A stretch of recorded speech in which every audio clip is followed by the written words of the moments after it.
Hey, what's up, everybody? Welcome to Indie Comics Review. This is the show where every week I review at least 3 indie comic books. If this is the kind of content that you find interesting, be sure to hit the like button and the subscribe button. Let's get started. This week's first book is Hecate's Will. It is written and illustrated by Alanda Zanfardino. Hecate's Will is the story of a legendary New York City graffiti artist who's decided to retire and abandon her mission of changing the world through art. But before she quits, she's going to create one final street art experience. A graffiti scavenger hunt through the streets of Manhattan that will lead her fans to a final message and an artistic testament. As her street art experiment catches fire with young New York City artists and activists, and while she simultaneously gets roped into working on a rock musical, all of Hecate's expectations and assumptions will be challenged. But will it be enough to renew the strength of her conviction to remain true to her artistic self?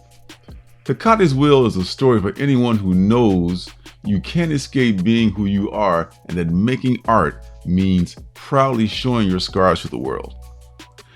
Hecate is thinking of giving up being an artist.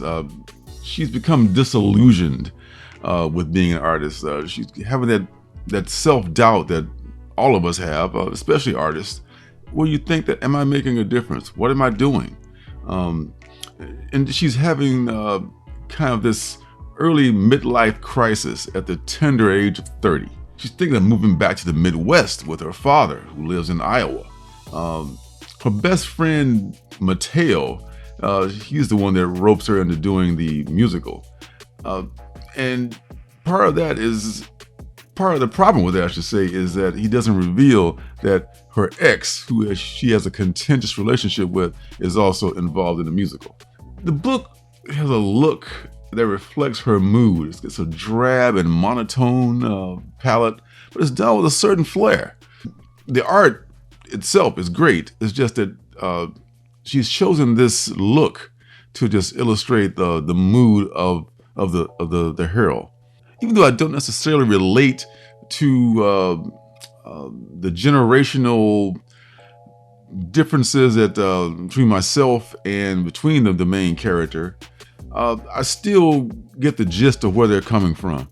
The question is, will I buy this book again? Probably not, but I absolutely understand what the artist is trying to say, and I appreciate the work that they put into it.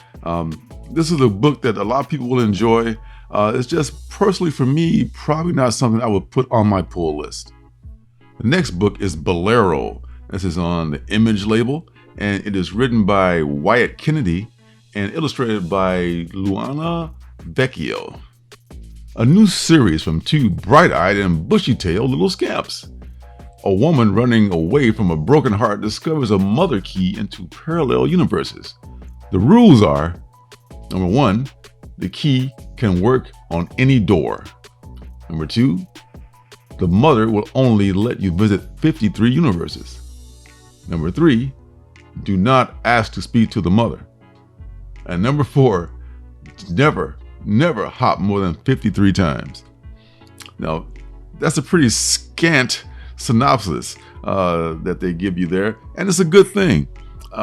It was enough to get me interested in this book, and I pre-ordered it, and I'm glad I did. This was quite a surprise. So good thing the synopsis was pretty vague. In the beginning, I was thinking a slice of life book, and it was kind of building that way. But then again, it just takes a turn that you just don't see coming. This young woman, she's just a hot mess. It's just the only way to put it. She's going through issues. She's interning at a tattoo parlor, but eventually the guy's like, I don't know if your head's really in it. Maybe you need to look into maybe doing something else because I got a business to run here. She breaks up with her ex because of various reasons. She's in love with another friend of hers who is a rock musician, and this musician has a plan to marry her fiance, and the lead character is just like, she's more hung up on her stuff rather than trying to be there for her friend, who she cares a great deal about. So she's kind of a train wreck. A lot of shit's happening. She's got a drinking problem, and she falls off the wagon. And that same night where she comes to the club where her friend is about to announce her engagement, she meets a person, and she's just not there for the for her friend. And this is where it takes that turn. This is where she after she meets this guy, he tells her about, you want a chance to start over. And this is where the whole issues of the whole plot line of the mother key and the alternate universes, all that comes into play.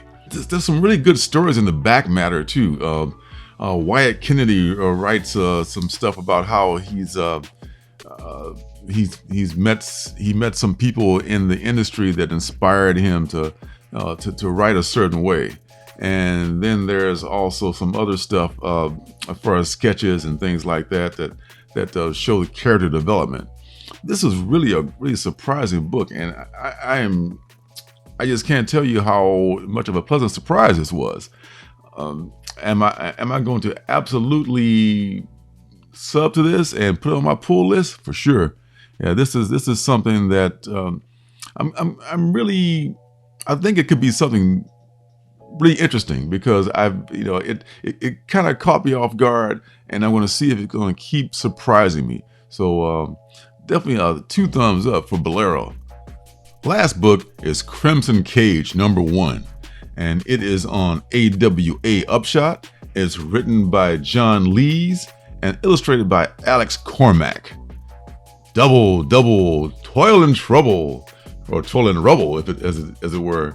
Brace yourself for a no-holds-barred, I see what you did there, reimagining of William Shakespeare's Macbeth from the critically acclaimed creators of Sync. New Orleans, 1984. Chuck Frenzy is the main event star of a local Louisiana pro wrestling territory, but yearns for something greater. A fateful encounter with a trio of terrifying beings in the bayou gives Chuck a glimpse of championship glory beyond his wildest dreams, if he is willing to do something terrible to achieve it. Join writer John Lees, Hotel, and artist Alex Cormack, Sea of Sorrows, for a thrilling new version of the classic tale of ambition and madness, starting with this special oversized first chapter. So yeah, it's just what it says there. That's a pretty accurate description. And the cool thing about it, this is something that I was also surprised with, because I did read the first couple issues of Sea of Sorrows. It was okay, and I thought the artwork was okay, but I think Cormac's work was really great. This really matches this the theme of this book. So Chuck Frenzy, as it says, is a kind of a small time wrestler, but he's one of those people wrestling for basically wrestling for food, pretty much. Back in '84, these guys come up through the ranks and they get a lot of bangs and bruises, and it's not glamorous. It's not glamorous unless you're doing the big time. Even during the big time, pro wrestling is not fake. It's choreographed and it's scripted, but it sure as hell is not fake. Chuck meets one night he's walking through the swamp after drinking a little bit too much, and he runs into these witches, very similar, of course, in the theme of Macbeth, and they show him what is in store is his destiny. They don't ask for any Faustian deal or anything, but they just like it's not clear what they do want, because you can get the feeling that there's going to be some kind of not so friendly outcome, or some not so good outcome, and it kind of boils down to, are you a good man? and he's got his wife in his ear. His wife is just more ambitious than he is. So Chuck wants to do the right thing, and he gets an opportunity, true to the witch's word, that the champ, the real wrestling heavyweight champ, is coming to town, or is coming to Louisiana. So the champ comes to town, and he's this big, as you might imagine, flamboyant dude with his entourage and the rest of the wrestlers in his show, and he starts to take Chuck under his wing, tells him things, and after a while, Chuck thinks that all this is going to come true. It's going to be great. Meanwhile, his wife is telling him to speed things along and do it the not so honorable way.